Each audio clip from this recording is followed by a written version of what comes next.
Have you ever tried decluttering only to end up with an even bigger mess than when you started?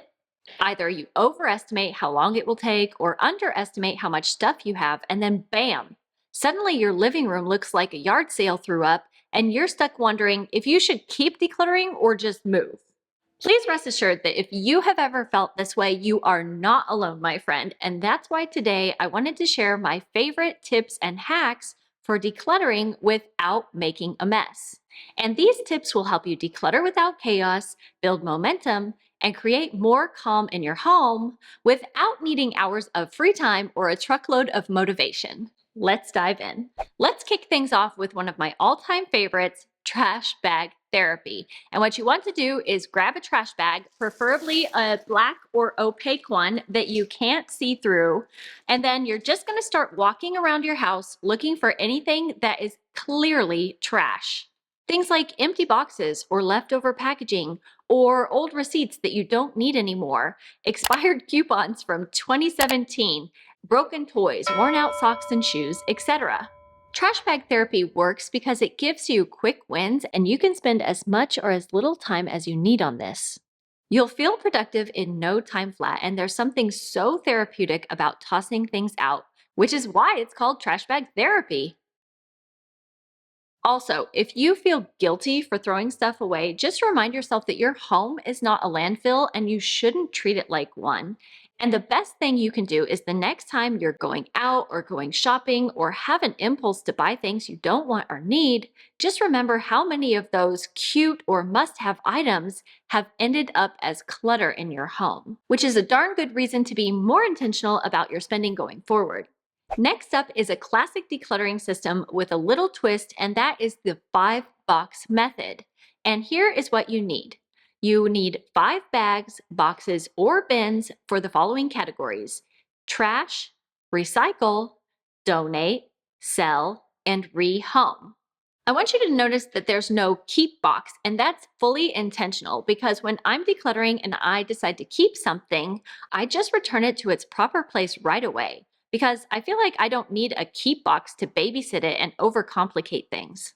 And the rehoming box is key, and I'll explain that in more detail in the next tip, but feel free to subtract boxes according to your time, energy, and preferences. Like, I know that not everyone has time to sell their clutter, and some people who have mobility issues or who are dealing with chronic illnesses or who live in very rural areas might not have access to good donation or recycling options and have to trash a lot more. So keep that in mind if you decide to use this method, but using this method will help keep your decluttering focused and avoid piles of indecisive clutter that just sits there for days. Because when you're done decluttering, those boxes, bags, and bins can be removed to instantly give you back more space with no mess.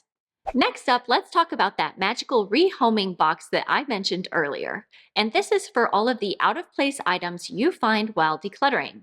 You know the stuff: random socks that your kids have hidden in their library books, or Legos that are on the bathroom countertops, or maybe you find a stapler in your refrigerator. Okay, well, hopefully not that last one.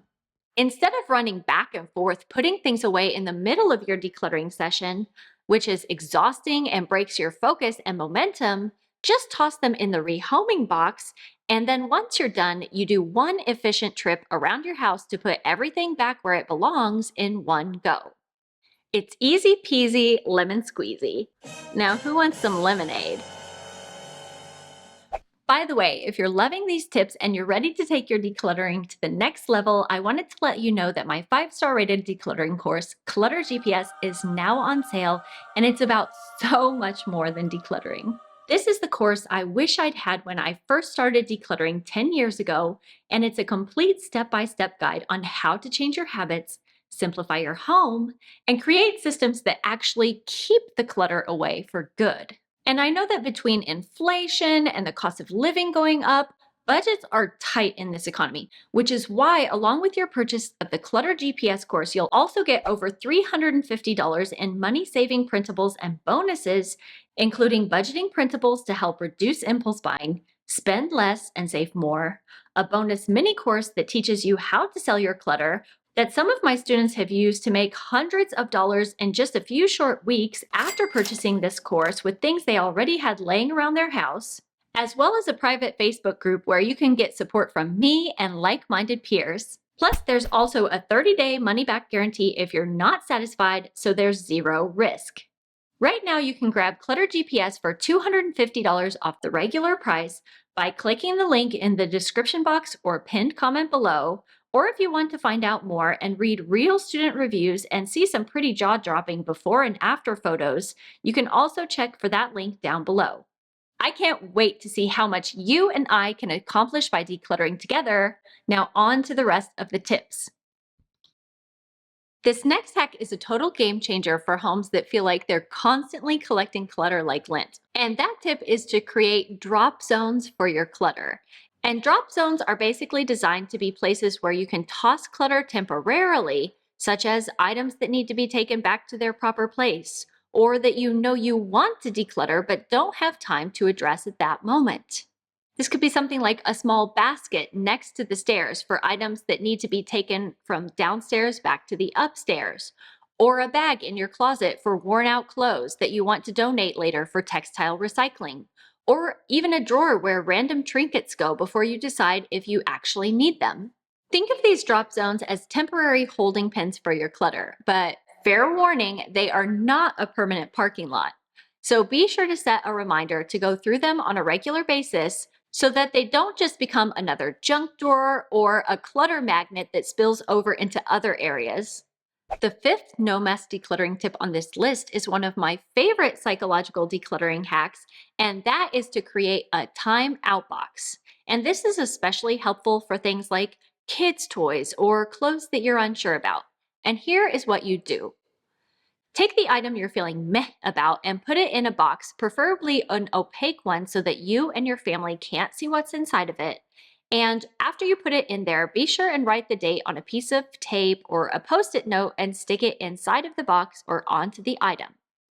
And then what you're going to do is you're going to put that box somewhere that's out of sight, out of mind, such as in the back of your closet or down in your basement.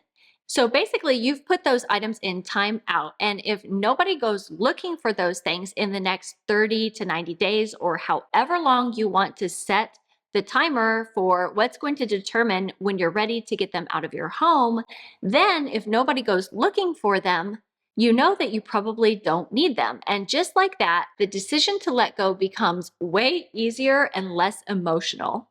Next up, we have the backwards hanger method of decluttering, which is a popular decluttering hack for clothes. So to use this decluttering hack, basically what you do is at the beginning of a new year or a new season, you go into your closet and you turn all of your clothes backwards on the hanger.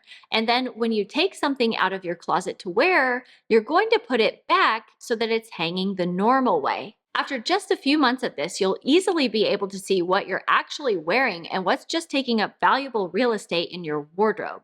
It's simple, visual, and totally guilt-free. I've done this before, and it definitely was eye-opening and gave me a good hard reality check about what I was actually wearing in my wardrobe. And if you want to find out more about that and see some other videos on how to declutter your clothes and wardrobe, I'll be sure to link to a recent video that I did on 9 types of clothes you can declutter right away, and some other closet decluttering and organizing videos that I've done in the past down in the description box below for you, in case you're interested in finding out more about this.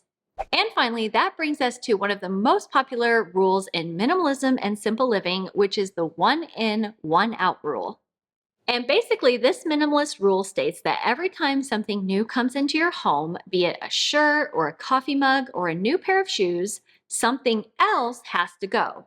And you can use this rule within the same categories such as books for books, pants for pants, etc. Or you can even swap across categories if your home is really clutter-free and you don't have as much stuff to get rid of.